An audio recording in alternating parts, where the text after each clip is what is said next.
সংস্কার, গণহত্যার বিচার ও পিআর পদ্ধতিতে জাতীয় সংসদ নির্বাচনের দাবিতে ১৬ দফা ঘোষণাপত্র দিয়েছে ইসলামী আন্দোলন বাংলাদেশ। সমাবেশে দলের আমির মুফতি সৈয়দ মোহাম্মদ রেজাউল করিম বলেন, বিগত দিনে সংবিধান মেনেই স্বৈরাচার তৈরি হয়েছিল, তাই মৌলিক সংস্কার শেষে সংখ্যানুপাতিক পদ্ধতিতে নির্বাচন দিতে হবে। তাদের এই দাবির সঙ্গে ঐক্যমত পোষণ করেছে জামায়াত, এনসিপি, গণ অধিকার পরিষদ সহ ডজন খানেক রাজনৈতিক দল। বিস্তারিত শফিকুল ইসলামের রিপোর্টে।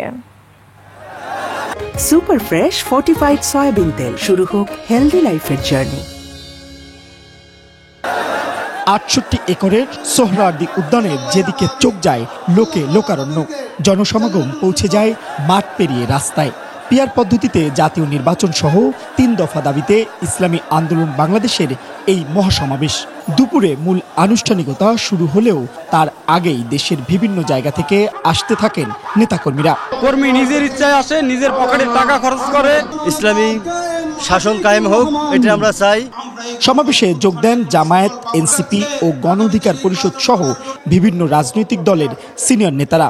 প্রায় সব ইসলামিক দল ও সমমনারা এবারই প্রথম ঐক্যবদ্ধ হয়ে আসলেন একই কাতারে। ছিলেন হিন্দু বৌদ্ধ জোটের নেতারা।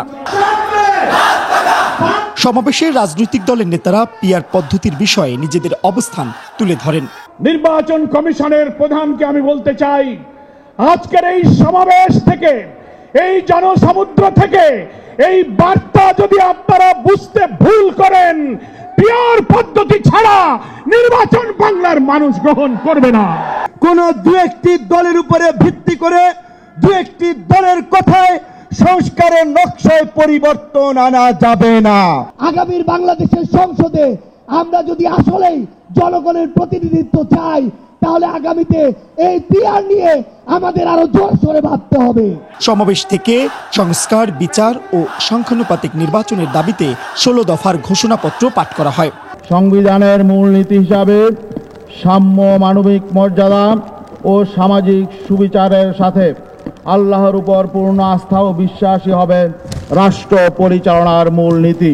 জাতীয় ঐক্যমতের ভিত্তিতে আগামী জুলাই মাসের মধ্যে জুলাই সনদ ঘোষণা করতে হবে।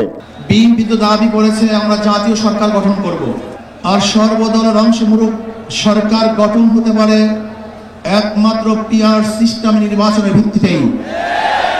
তাহলে কেন বিএনপি মানছে না? কারণটা কি আমি তো বুঝি না। সভাপতির বক্তব্যে ইসলামী আন্দোলনের আমির বলেন, ক্ষমতায় গেলে সবার জন্য সমতা আনবে ইসলামী আন্দোলন বাংলাদেশ। দেশে ইসলামপন্থীদের ঐক্যের বিষয়ে গণ আকাঙ্ক্ষা তৈরি হয়েছে। সংস্কার না করে নির্বাচন আয়োজন করে দেশকে আবারও আগের অবস্থায় নিয়ে যাওয়া যাবে না।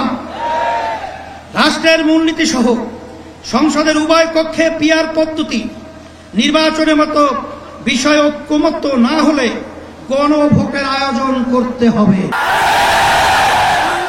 ইসলামিক ও সমমনা রাজনৈতিক দলগুলো মহাসমাবেশ থেকে বাংলাদেশ পুনর্গঠনের নতুন বার্তা দিল। এই বার্তা আগামীর রাজনীতিতে বাংলাদেশে কতটা ভূমিকা রাখবে সেটাই এখন দেখার বিষয়। শফিকুল ইসলাম, ২১ টেলিভিশন, ঢাকা।